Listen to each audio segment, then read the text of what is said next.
साथियों, क्राइसिस के समय सेफ्टी, डिजास्टर, इन सारे विषयों पर मुझे बहुत बार बहुत कुछ संदेश आते रहते हैं। लोग मुझे कुछ न कुछ लिखते रहते हैं।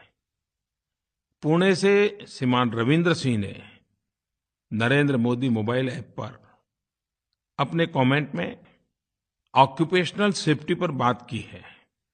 उन्होंने लिखा है कि हमारे देश में फैक्ट्रीज और कंस्ट्रक्शन साइट्स पर सेफ्टी स्टैंडर्ड उतने अच्छे नहीं हैं।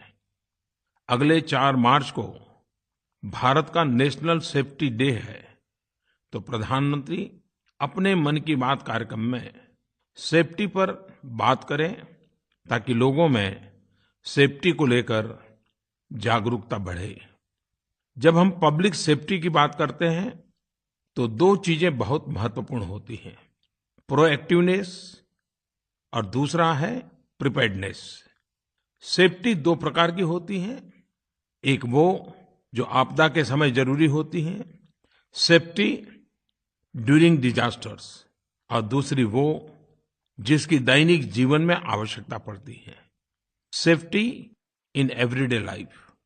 अगर हम दैनिक जीवन में सेफ्टी को लेकर जागरूक नहीं है, उसे हासिल नहीं कर पा रहे हैं, तो फिर आपदा के दौरान इसे पाना मुश्किल हो जाता है।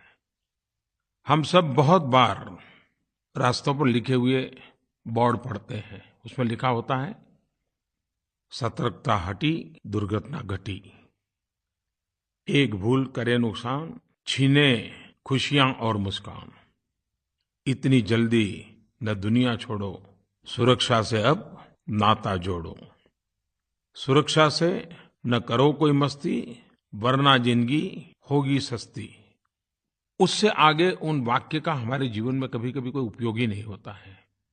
प्राकृतिक आपदाओं को अगर छोड़ दें तो ज्यादातर दुर्घटनाएं हमारी कोई न कोई गलती का परिणाम होती है। अगर हम सतर्क रहें, आवश्यक नियमों का पालन करें, तो हम अपने जीवन की तो रक्षा कर ही सकते हैं, लेकिन बहुत बड़ी दुर्घटनाओं से भी हम समाज को बचा सकते हैं। कभी-कभी हमने देखा है कि वर्क प्लेस पर सेफ्टी को लेकर बहुत सूत्र लिखे गए होते हैं, लेकिन जब देखते हैं तो कहीं पर उसका पालन नजर नहीं आता है। मेरा तो आग्रह है कि महानगर पालिका, नगर पालिकाएं जिनके पास फायर ब्रिगेड होते हैं, उन्होंने हफ्ते में एक बार या महीने में एक बार अलग-अलग स्कूलों में जाकर के स्कूल के बच्चों के सामने मॉक ड्रिल करना चाहिए। उससे 2 फायदे होंगे। फायर ब्रिगेड को भी सतर्क रहने का आदत रहती है और नई पीढ़ी को इसकी शिक्षा भी मिलती है, और इसके लिए न कोई अलग खर्चा होता है। एक प्रकार से शिक्षा का ही एक क्रम बन जाता है। और मैं हमेशा इस बात का आग्रह करता रहता हूं, जहां तक आपदाओं की बात है, डिजास्टर्स की बात है, तो भारत भौगोलिक और जलवायु की दृष्टि से विविधताओं से भरा हुआ देश है। इस देश ने कई प्राकृतिक और मानव निर्मित आपदाएं जैसे रासायनिक एवं औद्योगिक दुर्घटनाओं को झेला है। आज national disaster management authority NDMA देश में आपदा प्रबंधन की अगुवाई कर रहा है।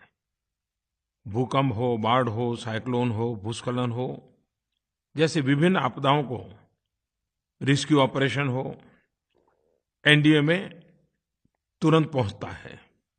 उन्होंने गाइडलाइंस भी जारी की है। साथ-साथ वो कैपेसिटी बिल्डिंग के लिए लगातार ट्रेनिंग के काम भी करते रहते हैं।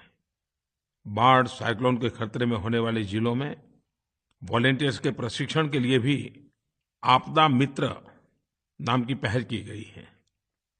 प्रशिक्षण और जागरूकता का बहुत महत्वपूर्ण रोल है। आज से 2-3 साल पहले लू, हीट वेव से प्रतिवर्ष हजारों लोग अपनी जान गंवा देते थे। इसके बाद NDMA ने हीट वेव के प्रबंधन के लिए वर्कशॉप आयोजित किए, लोगों में जागरूकता पैदा करने के लिए अभियान चलाया, मौसम विभाग ने सटीक पूर्वानुमान लगाए। सबकी भागीदारी से एक अच्छा परिणाम सामने आया।